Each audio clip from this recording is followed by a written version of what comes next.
नमस्कार विद्यार्थी व पालक मित्रांनो, आपल्या सर्वांना आज एक महत्त्वाच्या टॉपिकवरती आपण डिस्कस करणार आहे। ते म्हणजे महाराष्ट्र राज्यामधील MBBSचा जो 2024 मधला जो कट ऑफ आहे त्या संदर्भात आज आपण चर्चा करणार आहे। बऱ्याच वेळा यामध्ये MBBSचे गव्हर्नमेंट आणि प्रायव्हेट किंवा सेमी गव्हर्नमेंट ज्याला आपण म्हणतो, ह्या सर्वचा cut off last admitted candidate हा किती मार्क्सला किती SMLला राहिलेला आहे या संदर्भात आज आपण चर्चा करणार आहे। आजचा जो सब्जेक्ट घेणार आहे तो last admitted candidate government MBBS colleges in Maharashtra. Maharashtra राज्यामध्ये कॅटेगरी वाईज म्हणजे आपल्या महाराष्ट्र राज्यामध्ये एकूण सर्व प्रकारच्या 10 कॅटेगरी आहे। त्यामध्ये ओपन कॅटेगरी, त्यानंतर SC, त्यानंतर ST, त्यानंतर EWS, SCBC, OBC, NT 1, 2, 3 आणि VJ असे एकंदरीत 10 कॅटेगरीमध्ये वर्गीकरण होत असतं। यामध्ये पर्सेंटेज वाईज आपल्याला गव्हर्नमेंट मेडिकल कॉलेजेसमध्ये असणारं जे काही कॉन्स्टिट्यूशनल रिझर्वेशन आहे या संदर्भात पाठीमागे आपण चर्चा केलेलीच होती। आज आपण गव्हर्नमेंट MBBSमध्ये संपूर्ण भारत देश महाराष्ट्र राज्यामध्ये पाठीमागे जे कॉलेजेस होते त्याच्यामध्ये आता 12 कॉलेजेसची भर पडल्यामुळे एकंदरीत टोटल कॉलेजेसची संख्या ही MBBSची कॉलेजेसची संख्या 64 एवढी झालेली आहे। त्यामध्ये गव्हर्नमेंटचे कॉलेजेस 41 एवढ्या संख्येने झालेले आहेत। त्यामुळे 41 सगळ्यात शेवटचं कॉलेज जे गडचिरोली या ठिकाणी शेवटच्या राऊंडमध्ये आपल्याला गव्हर्नमेंटचे 10 कॉलेजेस एकाच वेळेस आल्यामुळे जी काही कॉलेजची संख्या होती ती फार मोठ्या प्रमाणात वाढ झालेली आहे। आता आपण पहिला जो टॉपिक देऊ, एकूण 41 कॉलेजमधलं एक कॉलेज असं आहे की ज्याला Mahatma Gandhi institute of medical sciences Sevagram Wardha या ठिकाणी मात्र 100 सीट्स आहेत। हे ट्रस्टच्या थ्रू असणारं 1969 साली स्थापना झालेलं हे कॉलेज आहे। या ठिकाणी MBBSचे सीट्स होतात, परंतु त्यातले 50 सीट्स आपल्याला महाराष्ट्र स्टेटमध्ये असतात आणि ऑल इंडियामध्ये आपल्याला 50 सीट्स भरले जात असतात। एकंदरीत आपल्याला यामध्ये असं सांगायचं आहे की यामध्ये फक्त 50 सीट्सच आपल्याकडे उपलब्ध आहेत। आता आपण last admitted candidate category wise आपण पाहायला जाऊया। एकतर ओपन कॅटेगरीमध्ये आपल्याला जनरल ओपन प्रत्येक कॅटेगरीमध्ये जनरल आणि वुमन असा वेगवेगळा कट ऑफ असतो। जनरलमध्ये आपल्याला स्ट्रे वेकन्सी राऊंडमध्ये 629 मार्काला गव्हर्नमेंटचं कॉलेज मिळालेलं आहे। शेवटचं कॉलेज गडचिरोली या ठिकाणी ओपन कॅटेगरीचा वास्तविक हा कट ऑफ अगदी विक्रमी जास्त आहे। त्याचा SMLवर आपण लक्ष द्यायला गेलं तर 38 ते 42 एवढा त्याचा SML आहे। आपण SMLवर कॉन्सन्ट्रेट करूया। नीट UG 2024 साली मार्क्स जास्त पडल्यामुळे विद्यार्थ्यांना खूप सारा स्कोर वाढल्यामुळे तुमचा SML म्हणजे स्टेट मेरिट लिस्ट नंबर म्हणजे महाराष्ट्र राज्यामधील जो आपला विद्यार्थ्यांचा नंबर आहे तो नंबर आपल्याला किती आहे हा फार महत्त्वाचा राहणार आहे। फिमेल कॅन्डिडेटमध्ये जर स्ट्रे वेकन्सीमध्ये मात्र या ठिकाणी 628 एवढे मार्क्स असणाऱ्याला आणि 3912 म्हणजे 4000 एवढा ऑल SML जर महाराष्ट्रामध्ये असेल तर ओपन कॅटेगरीला तुम्हाला MBBS मिळायला हरकत नाही असं आपण या माध्यमातून म्हणूया। नंतर EWS या कॅटेगरीमध्ये जर आपण पाहायला गेलं तर स्ट्रे वेकन्सी राऊंडमध्ये 612 एवढ्या कमी मार्क्सला सुद्धा गव्हर्नमेंटचं कॉलेज मिळालेलं आहे। पण स्ट्रे वेकन्सीमध्ये 612ला मिळालेलं आहे, परंतु जनरलमधल्या 606 मार्क असणाऱ्या विद्यार्थ्याला सुद्धा EWSमध्ये MBBSचं गव्हर्नमेंट कॉलेज महाराष्ट्र राज्यामध्ये मिळालेलं आहे। वास्तविक आता EWS या कॅटेगरीमध्ये मराठा आरक्षण जे SCBC म्हणून नव्यानं तयार झालेलं आहे 2024मध्ये ते 10% वेगळं आरक्षण दिल्यामुळे सर्व मराठा कॅटेगरीच्या विद्यार्थ्यांसाठी या ठिकाणी EWSमधून बाजूला पडल्यामुळे EWSमध्ये असणाऱ्यांच्या विद्यार्थ्यांची संख्या खूप कमी झाली होती। त्यामुळं OBC, SCBC आणि ओपनमध्ये EWSच्या गव्हर्नमेंटचा कट ऑफ मात्र खूप खाली आलेला होता। म्हणजे एकंदरीत आपल्याला पाहायला भेटलं तर 628 आणि 606 म्हणजे 24 मार्काच्या किंवा 22 मार्कापर्यंत आपल्याला कट ऑफ खाली आलेला पाहिला। आता ते जर फिमेल कॅन्डिडेटमध्ये आपण स्ट्रे वेकन्सी राऊंडमध्ये पाहिलं तर तिकडे सुद्धा 606 एवढा मार्क्स असणाऱ्या आणि 6190 म्हणजे जवळपास 6200 एवढा जरी SML असेल, राज्यातला तुमचा क्रमांक असेल तरीसुद्धा फिमेल कॅन्डिडेटला सुद्धा या ठिकाणी EWS कॅटेगरीमधून आपल्याला MBBSचं गव्हर्नमेंट कॉलेज मिळालेलं आहे। एवढा खाली SML कधी आलेला नव्हता। EWSमध्ये. SCBC किंवा त्याला आपण सोशली आणि इकॉनॉमिकली बॅकवर्ड क्लास किंवा मराठा आरक्षण म्हणतो, त्यामध्ये जर आपण पाहायला गेलं तर सर्वात कमी मार्क असणारा विद्यार्थी हा 625 आणि 4253 एवढा SML असणाऱ्या विद्यार्थ्याला स्ट्रे वेकन्सी राऊंडमध्ये जनरल म्हणजे ओपन SCBC मधल्या जनरल विद्यार्थ्यांचं झालं. आणि फिमेल कॅन्डिडेटसाठी मात्र 619 म्हणजे 4766 एवढा SML असला, म्हणजे तुमची जर SCBC कॅटेगरी असेल तर 48 पर्यंत जरी तुमचा SML असेल तरी सुद्धा तुमचा नंबर लागेल. हा एक लक्षात ठेवायला हरकत नाही. OBC कॅटेगरीमध्ये स्ट्रे वेकन्सी राऊंड केला, चौथ्या राऊंडला आपण 619 एवढ्या मार्क्सला सुद्धा या ठिकाणी 629 एवढ्या मार्क्सला यामध्ये स्ट्रे वेकन्सी राऊंडमध्ये लागलेला आहे. आणि फिमेल कॅन्डिडेटमध्ये सुद्धा इकडे 629 एवढ्या मार्क्सला मिळालेलं आहे. म्हणजे जवळपास SCBCपेक्षा या ठिकाणी 9 मार्काने साईडनं अप्पर साईडनं OBCचा कट ऑफ आहे. तसा जर EWSचा पुढे बघायला गेलं तर जवळपास 24 मार्काचा डिफरन्स यावर्षी राहिलेला आहे. EWS, SCBC, OBC हा एक 2-3 मार्काचा डिफरन्स असतो, परंतु यावर्षी SCBC हे EWSमधून बाजूला पडल्यामुळे OBCचा कट ऑफ हा थोडासा हायर साईडनं राहिला, म्हणजे एक 9 ते 10 मार्कांनी OBC जास्त राहिला आहे आणि SCBCचा त्यापेक्षा 10 मार्कांनी कमी आणि त्याच्यापेक्षा 14 मार्कांनी कमी मात्र आपल्याला EWS या कॅटेगरीचा राहिलेला आहे. नंतर आपण पुढची कॅटेगरी आपण VJ किंवा डिनोटिफाईड ट्राईब्स आपण ज्याला म्हणतो DT1 असं म्हटलं जातं.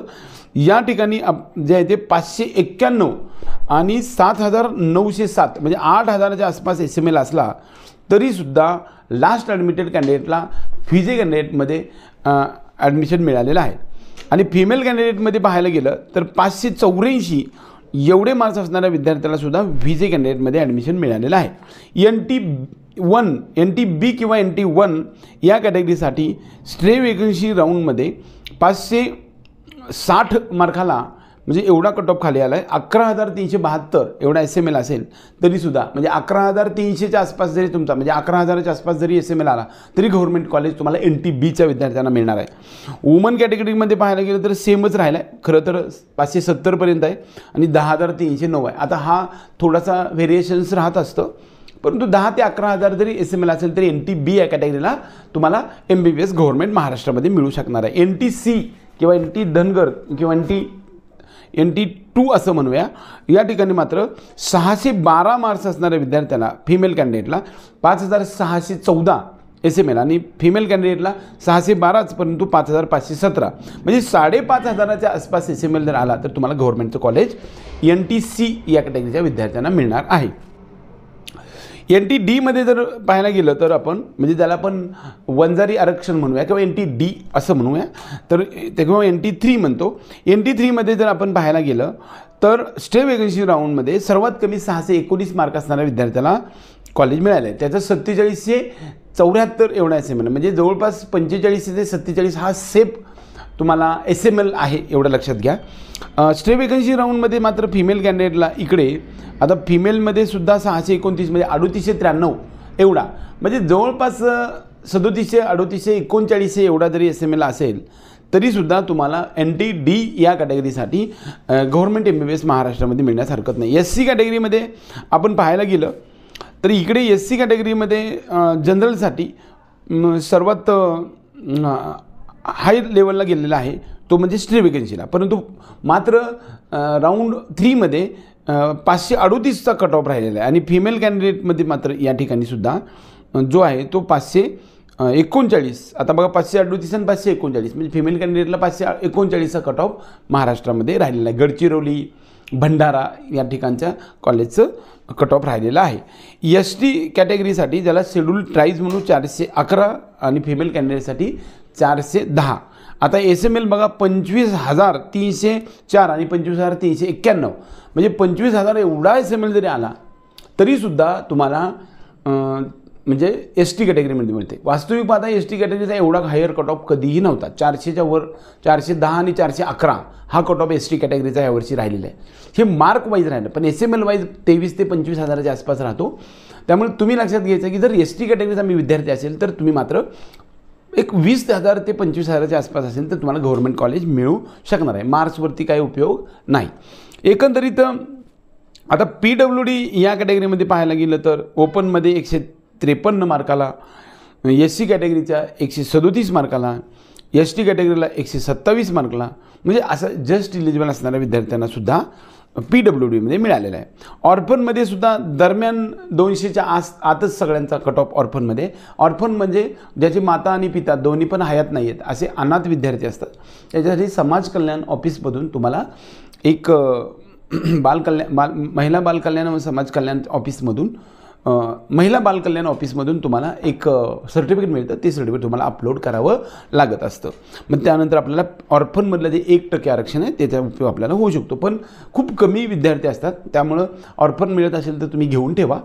PWDसुद्धा आरक्षण महत्त्वाचं आहे. ते 5% हे पॅरलल आरक्षण सगळ्यांसाठी असतं.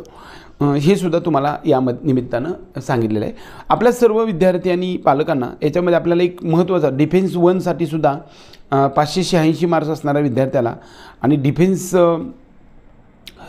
2मध्ये मात्र 568 जरी मार्क्स असतील तरी आणि डिफेन्स 3मध्ये सुद्धा 568 मार्क असले तरी गव्हर्नमेंटचं कॉलेज मिळालं आहे. म्हणजे इकडल्या म्हणजे तुमचा कट ऑफ जो असेल ना त्या कट ऑफमध्ये डिफेन्सचा कट ऑफ जर पाहायला गेलं तर चांगला डिफेन्स 1चा कट ऑफसुद्धा चांगला 40 मार्कांना डिफरन्स आहे.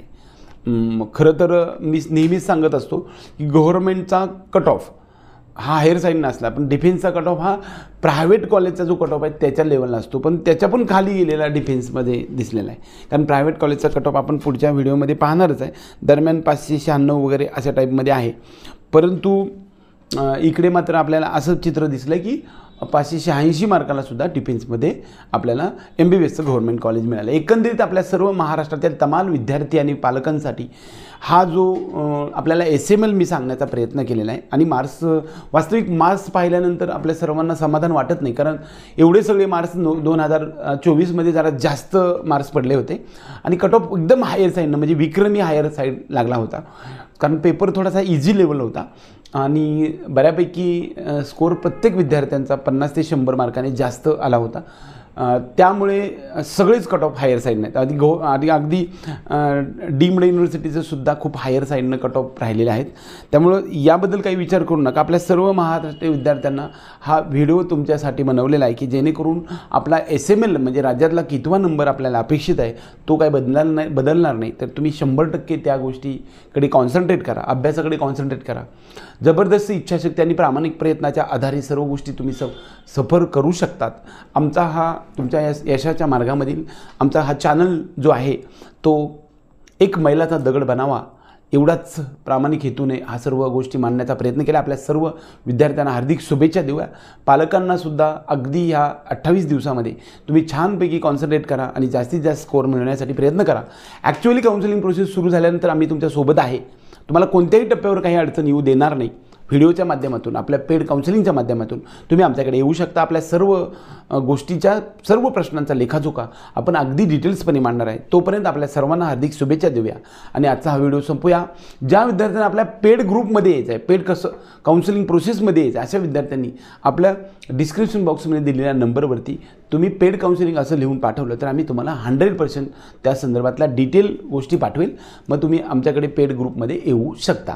पेड ग्रुपमध्ये आल्यानंतर तुम्ही 1 ते 2 किंवा हजारो वेळा तुम्ही फोन केला, तुमच्या काही क्वेश्चन्स असतील त्या सगळ्यांचं सोल्युशन मिळेल आणि निश्चित एकदम डिटेल इन्फॉर्मेशनच्या माध्यमातून तुम्हाला तुमचा करिअरचा मार्ग हा सोपा आणि सुकर आणि सोयीस्कर बनवण्याचा प्रयत्न आम्ही या माध्यमातून करतो आहे. अगदी 2 ते 3 दिवसामध्ये किंबहुना एक 4-5 दिवसामध्ये आपलं बुकलेट एक येणार आहे की जे बुकलेट आपल्या करिअर मेकिंग गायडन्सच्या माध्यमातून आपण सर्वांना गेल्या वर्षी हे दिलेलं होतं. हे बुकलेट आपल्याला मेडिकल ॲडमिशन प्रोसेस गाईडलाईन्स याच्यामध्ये MBBS, BDS, BAMS, BHMS, BUMS त्याचबरोबर BSc नर्सिंग आणि BPTH या सर्वांचा डिटेल लेखाजोखा असणारं बुकलेट आपलं पब्लिश होणार आहे. ते तुमच्या सेवेसाठी आम्ही देणार आहे. आपल्या सर्वांना हार्दिक शुभेच्छा देऊन आजचा हा व्हिडिओ संपूया. जय हिंद, जय महाराष्ट्र.